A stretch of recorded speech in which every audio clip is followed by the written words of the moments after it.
Spotlighting Hawaii's leaders. We want to bring in Governor David E. Good morning, Mr. Mayor. Lieutenant Governor, good morning. Thanks so much for joining us. Mayor Derek Kawakami. Thank you so much, Senator, for being here. Spotlighting the issues.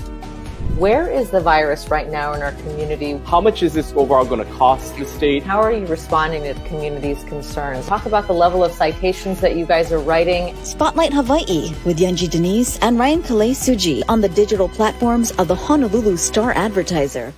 This episode of Spotlight Hawaii is brought to you by Longstrugs. How's it going? Good morning and happy Aloha Friday. Thanks for tuning in here to Spotlight Hawaii. I'm Ryan Kalei Suji, joined by Yanji Denise, and we are joining you on the digital platforms of the Honolulu Star-Advertiser. This morning, we are spotlighting a race that will be coming up in the upcoming election, a race to fill Kaikahele's seat in Congress. That's right. Kaikahele has announced that he is running for governor and vacating the CD2 seat. And so there are a number of people who are interested in that job, including our guest this morning, State Representative for District 50, Patrick Pihana Branco. Thank you so much for being here this morning. Thank you for having me.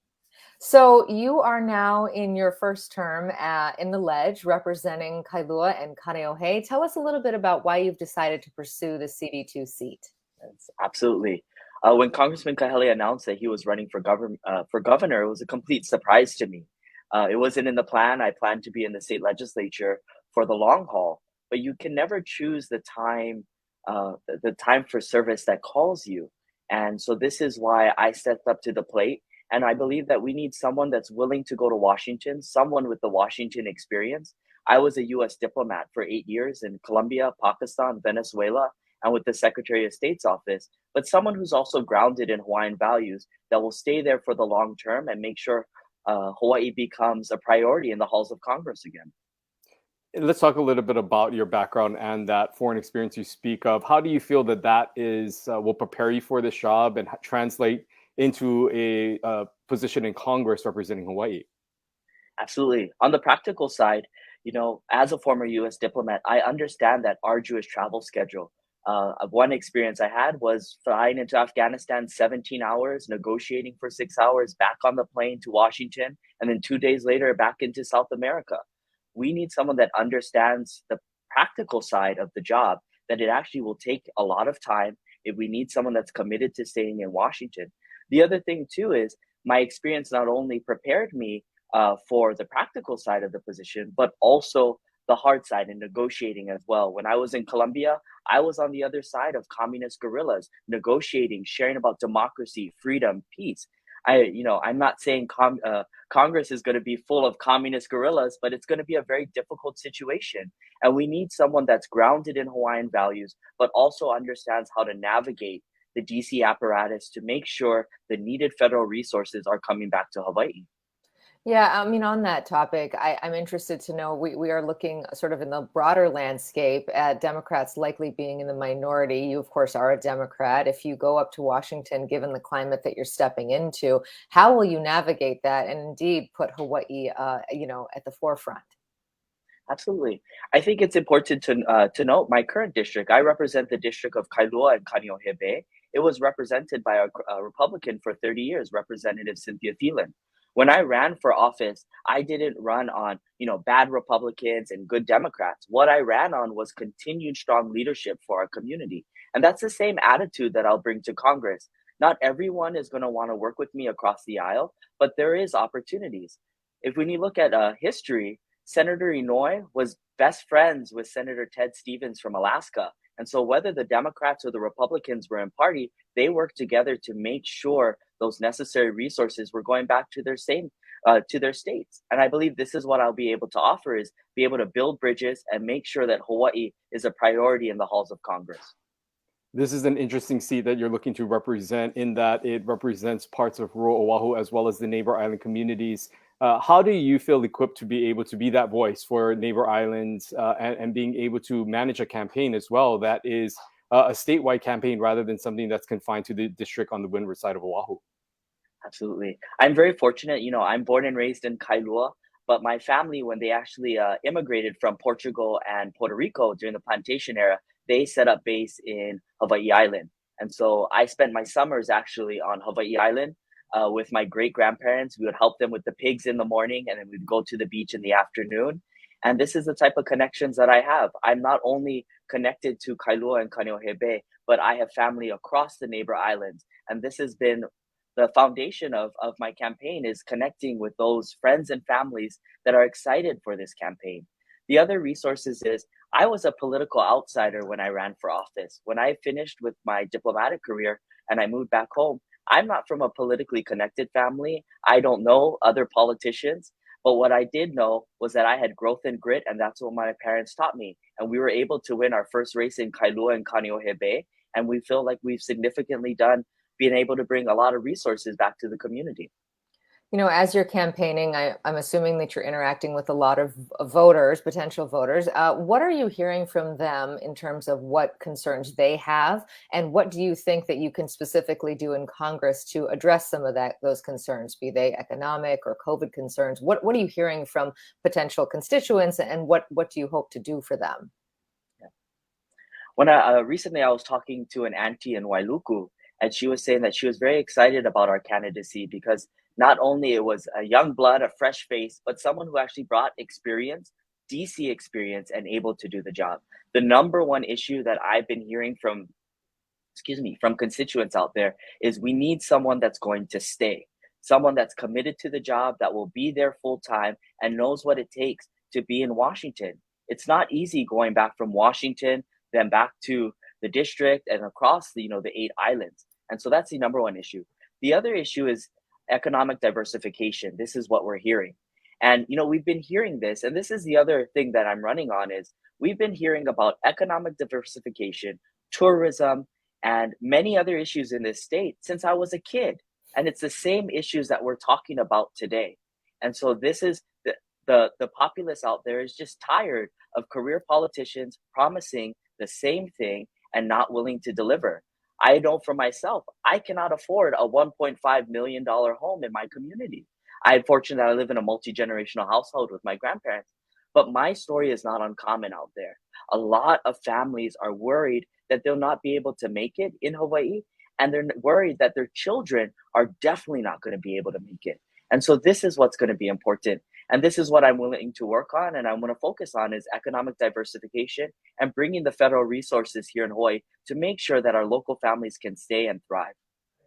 You've had a short stint in the legislature during your time representing your community of Kailua and Kaneohe. I'm wondering if you can share any highlights or things that you feel proud that you have been able to accomplish during that time, and how you feel like some of your experience, albeit short, has prepared you for a higher job in this should you get elected to Congress. Absolutely. The same type of mentality that I used as a U.S. diplomat was aloha diplomacy, and that's what I brought to the Hawaii State Legislature. And we were able to pass some significant pieces of legislation. I'm very proud that the first bill that the governor signed on into law was actually the prohibition and the possession of ghost guns. This came about, I spoke with our police officers, and they had shared with me a case where there was one individual that had 168 ghost guns. Ghost guns are unregistered, unmarked guns without serial numbers that can be partially put together at home that were on our streets. And our police officers were collecting these guns, confiscating these guns, but they were not able to prosecute because of the loophole in the law. And I was proud that the first bill that I ever passed in the Hawaii State Legislature was putting possession in the law to make sure that our police officers were able to take these guns off the street. Additionally, working with my Senate colleague on the Water and Land Committee, we were able to pass the Youth Conservation Green Corps, $5 million a year, 1,000 temporary part-time jobs to help our youth get into the green economy, partnering with the organization Kupu, and with our children being out there to replant areas, help with invasive species, to be out there restoring native Hawaiian heiaus or whatnot. That's significant. And I felt that I was able to do that because of my work with those senators as well as members of the House. And lastly, one issue that was very near and dear to me as well, my great-grandfather from upcountry Maui would go to school, and he would be punished and beaten for speaking Olelo Hawaii in school. And then he would go home and be punished for speaking English. The state effectively banned Olelo Hawaii for 90 years, and there was not an apology to the native Hawaiian people. And so I was proud to introduce this bill both in English and Olelo Hawaii and get it passed, and the state officially apologized. And I also want to add too, it wasn't just a significant apology to start the process of healing. This is one of the things I learned when I was in Colombia, when we're doing reconciliation after the peace process. There needs to begin a truth telling and also a process of healing. And so this is what really was the basis of this legislation. But also the apology was significant, but also what was significant that I worked with Senator Kidani and we got into the budget money for the Grow Your Own Teacher program for those students who are studying education, want to be native Hawaiian language teachers, had priority to get this money, their education paid for, if they commit 5 years to the DOE. And so this is the other thing that I'm proud to work on, is also helping our Olelo Hawaii community and helping Olelo Hawaii get into everyday in practical use in Hawaii. You know, you mentioned the ghost gun legislation right off the top, and I'm interested to know there's a wider conversation happening nationwide right now in the wake of what happened in Texas just about a week ago with the 19 children and 2 teachers who were killed. What are your thoughts on, you know, federal gun control, if you will? What do you think can be done? What should Congress be doing right now when it comes to this issue? It's completely unacceptable that the major cause of death for children in the United States is gun violence. Something needs to change and we need to do something about it. If I am elected to Congress, we need to make sure that we have universal background checks and red flag laws that are passed. These are common sense gun laws that we can pass in Congress. This is also upholding the Second Amendment right, but making sure and ensuring that gun violence doesn't become pervasive throughout the United States. You know, this is a conversation that has been going on for years, if not decades, of trying to find some way to keep this gun control issue, of course, top of mind, but also actually doing something about it. How realistic do you think that, this something would pass? Say you get elected, but the Republicans do take control of the House. I mean, how realistic is it that anything will pass? Because I think there is a sense of frustration by many, not only within our community, but beyond, about what is happening and really nothing to show in changing of legislation to show for it. Absolutely. This is a big sense of frustration. When I talk to many of our community members, this is an issue that they believe Congress hasn't acted on. Something is different this time.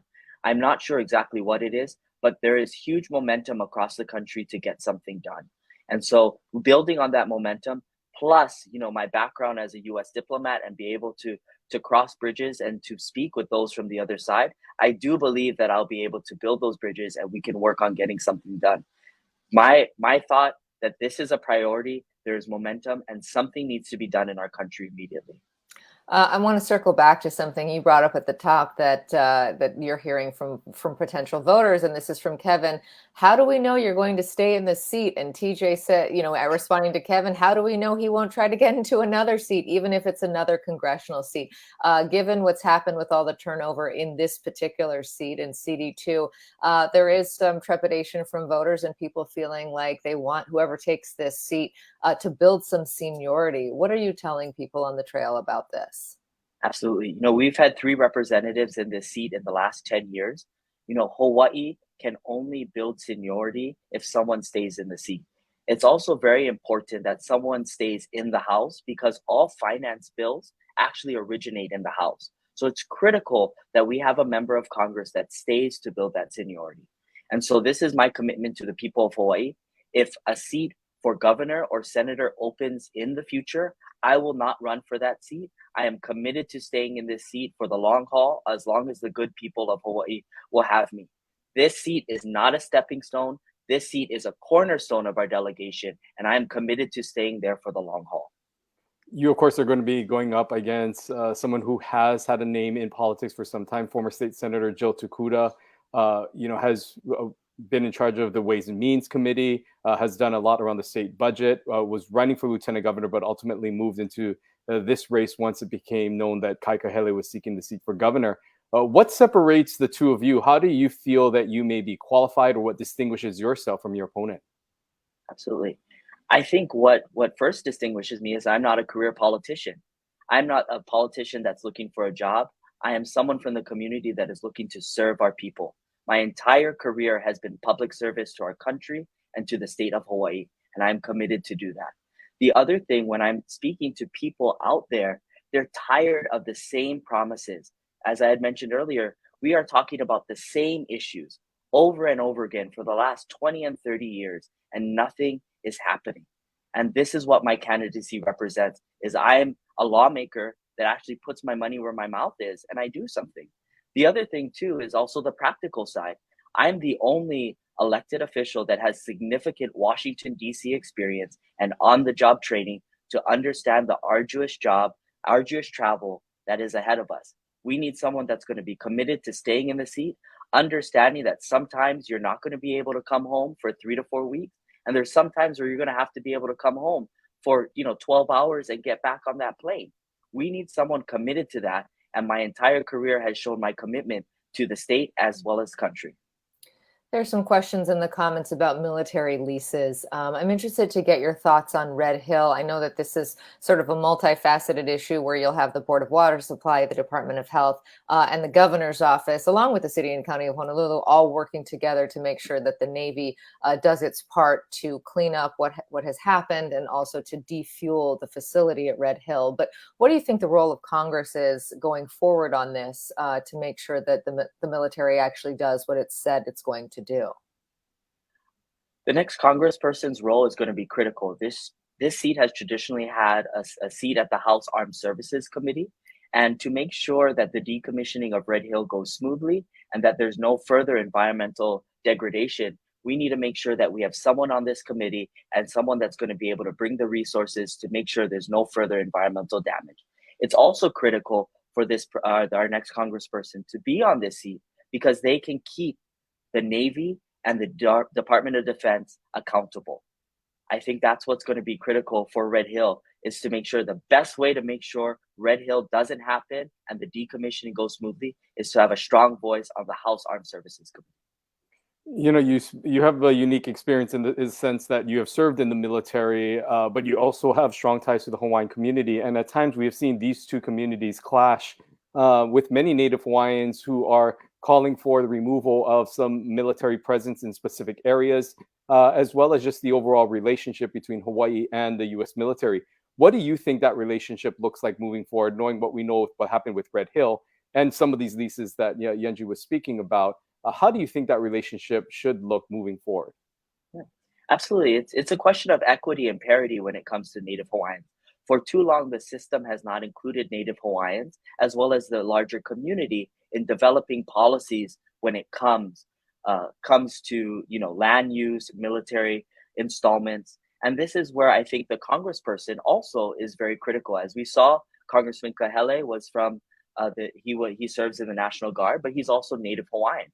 We need someone that understands that unique perspective, that's able to bridge between the two sides. But moving forward, we need to make sure that there's significant voices from the Native Hawaiian community, as well as the larger community at the table, to make sure that we feel that here in Hawaii, that us local residents are making the best decisions for our lands and for our communities. I always like to bring in viewers. Doris has a question here. Aloha, Patrick. What is your position on abortion and reproductive freedom? Of course, we know that the Supreme Court, that leaked draft of that opinion on Roe versus Wade, that, it's not clear whether or not that's a final opinion, but it does look like, the reproductive landscape could be, or reproductive rights landscape could be changing across the country. Interested to hear what you have to say to Doris. I'm absolutely horrified of what we're seeing and hearing from across the country on what was leaked out of the Supreme Court. Justice Ruth Bader Ginsburg, in her opinion, wrote that we needed to make sure that we codified and passed the law through Congress, because if not, we would see constant attacks through the courts. We are seeing that today. So if I am elected, I will work with everything in my power to make sure Roe v. Wade is codified. The other thing is we cannot stop there. We need to make sure there is an environment, and we need to stop the stigmatization of abortion as well. We need to make sure that those making these difficult decisions, women and families, feel and have the support that they need. And when you look at it here in Hawaii, we were the first state that passed abortion. But today, you could get abortion only on Maui or on Hawaii Island.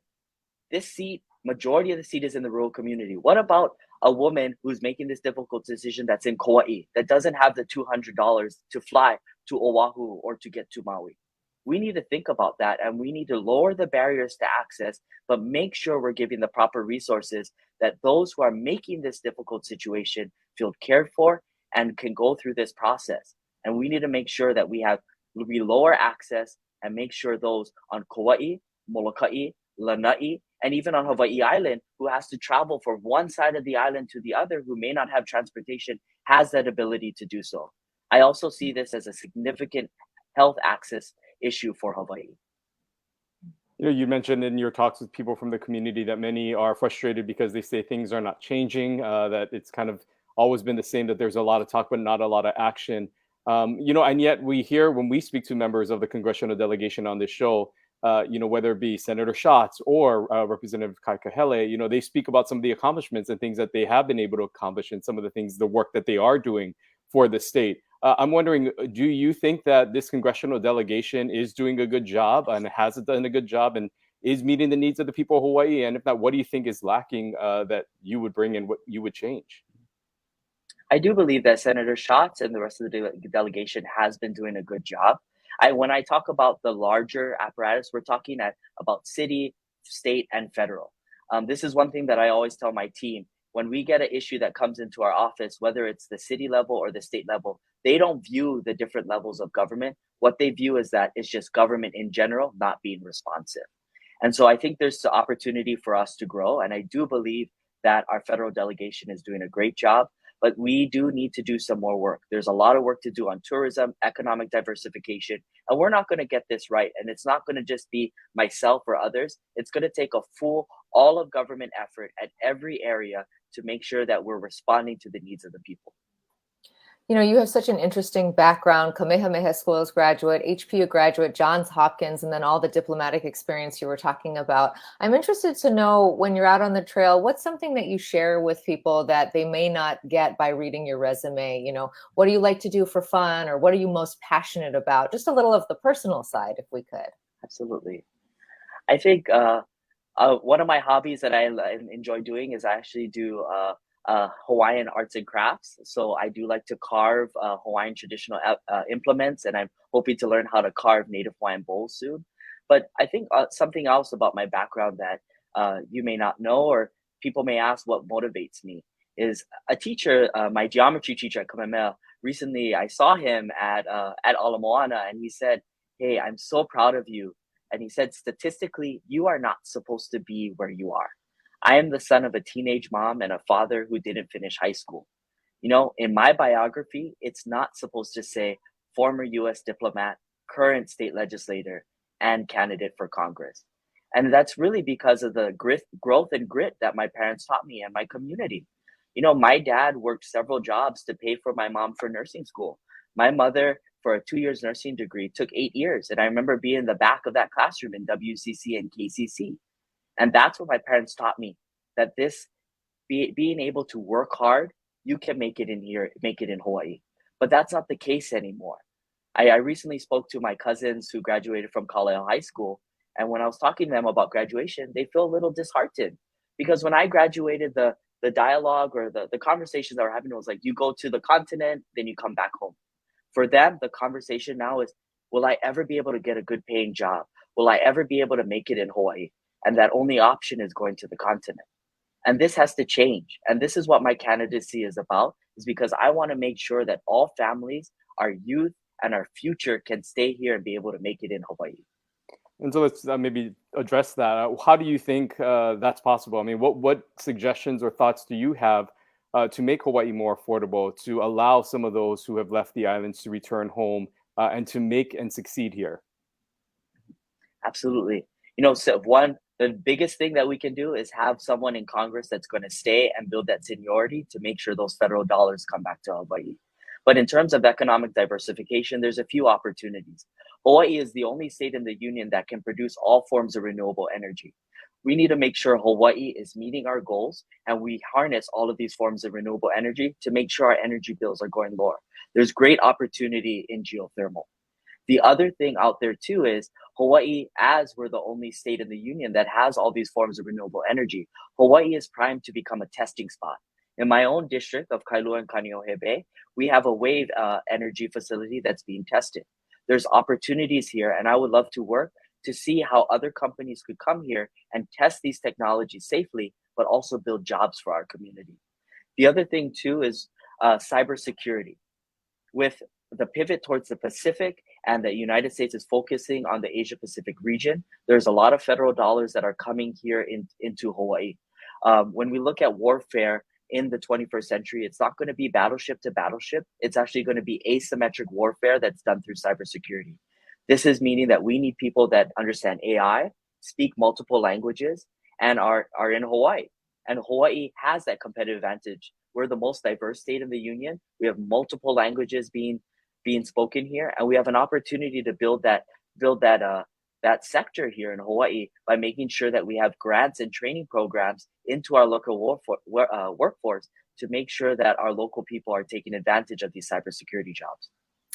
Primary day, less than 3 months away. I'm interested to know what your campaign schedule is like, how people can connect with you, and sort of how, as Ryan mentioned, this district is so interesting because it comprises not only neighbor islands, but also a lot of rural communities, parts of urban Honolulu as well. So how are you sort of navigating all of that, and what is your strategy without giving too much away, of course? No, not at all. It's about, I don't take any vote for granted. Some people, when they ran for this seat, they focus on Oahu and they have an Oahu-centered campaign, but we're not about that. This seat is a rural seat. The majority of the district is rural. So we're going out where the people are. We're not taking any vote for granted. For example, this weekend, we'll be on Maui. We'll head to Hawaii Island. Then we'll back to Maui. We're going to Molokai, Lanai. And this is the other commitment I want to make to the people of Hawaii. The majority of this district is neighbor islands. We need a strong voice for the neighbor islands. So I am committed. Congressman Kahele moved the district office to Hilo, and I will be keeping that promise. If elected, I will keep the district office in the neighbor islands. We need to make sure that this campaign is not Oahu and Honolulu centric, but also we feel that they have a true voice for someone on the neighbor islands.